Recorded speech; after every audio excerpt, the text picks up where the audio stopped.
Zamani mwendo wa saa 6 tutakuwa tunajadili swala hilo la ukame maeneo hayo, lakini hebu kwa sasa tulekee pwani ya Kenya kule kaunti Mombasa, ambapo katibu mkuu wa muungano wa vyama vya wafanyikazi nchini Kotu Francis Atwoli anazungumza na wanahabari, na hii ni kuhusiana na hali ya siasa humu nchini, hasa baada ya ule mkutano wa ANC katika ukumbi wa Bomas of Kenya siku ya jana. Hebu kwa sasa naomba na tumsikize.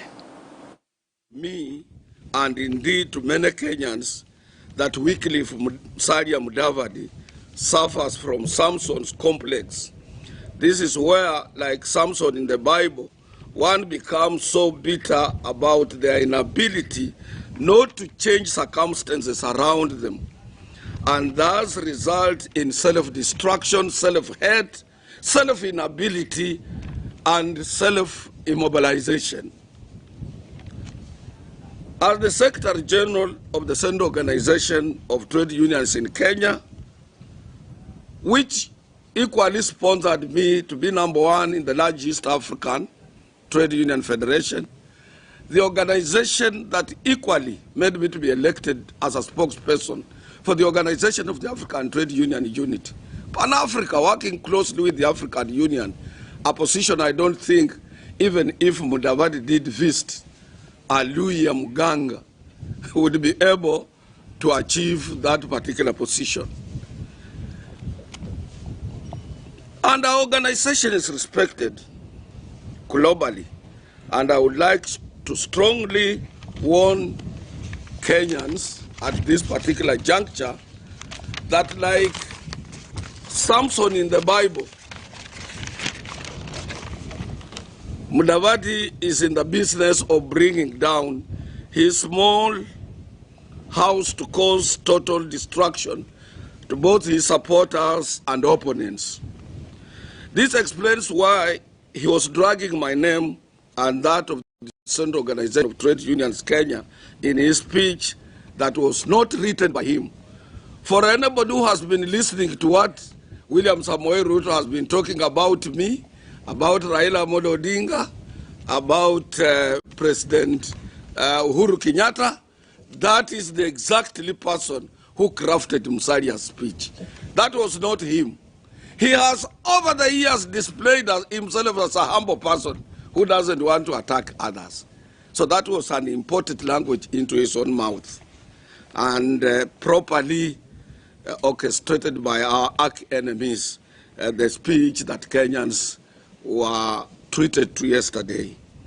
Mudavadi, who I strongly believe suffers from the Peter Pan syndrome in his political career, is used to breathing the political oxygen of strong men around him, and that is why he has been unable to grow his own lungs and thorax.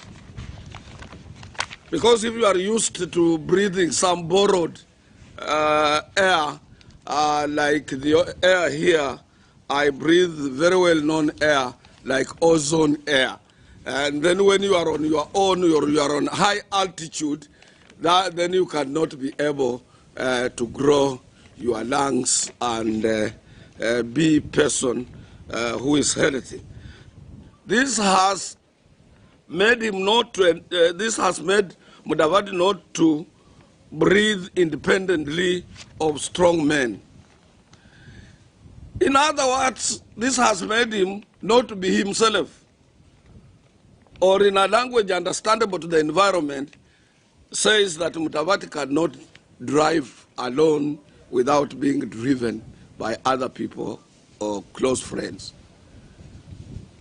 Or in other words, that Mudavadi cannot be an independent political seeker.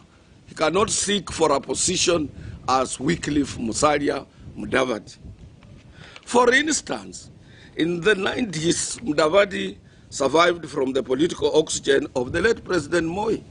For those who know Mudavadi, Mudavadi has been just like Moi's kid since his father passed on, when he was firstly made a minister and so on, and nursed very well up to the year 2002 when Kibaki was coming in. He lost even his parliamentary that year, his parliamentary seat, after having made the same mistake, such as the one he made yesterday. He lost it. I personally went to his office, he was the Minister for Transport, and told Musalia, your friend Raila Amolo Odinga has proposed you to become a president. And NAC people, including President Kibaki, are supporting you. Don't make any mistake of going to be a vice president or to be appointed as I've heard. You will be a vice president for 2 to 3 months, and that will be the end of you. Indeed, he didn't listen to me. He lost that opportunity. I would remember vividly I had bought a new Nokia telephone. I broke when I saw it on the newspaper that Musalia has been appointed as vice president instead of becoming the second president of the Republic of Kenya. Thunder doesn't hit a tree twice. Wycliffe Musalia Mudavadi will never ascend to the presidency. You can take it to the bank. This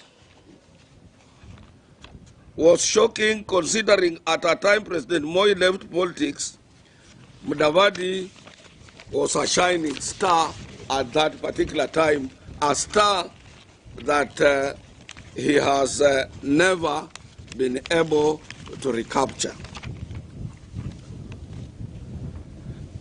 Later, it is Raila who picked Musalia Mudavadi from the political cold to make him a deputy prime minister in the year 2008, a position that he was equally given on a silver platter. The right person at that particular time who would have claimed this position from Raila would have been William Samoei Ruto. And that is where the enmity between Raila and William Samoei Ruto started, because Naam, mtazamaji, bila shaka basi huyo hapo ni Francis Atwoli, katibu mkuu wa muungano wa vyama vya wafanyikazi nchini, akizungumza kutoka pwani ya Kenya. Bila shaka kuhusiana na matukio ya siku ya jana pale, akizungumzia sana kiongozi wa chama cha ANC bwana Musalia Mudavadi. Naam, bila shaka ni taarifa ambayo mwenzangu Tobias Chanja anazidi kuifuatilia kutoka pwani ya Kenya. Tuko na angazia mengi zaidi hapo baadaye, hasa baada ya taarifa hiyo kukamilika. Hebu naomba tupate mapumziko mafupi.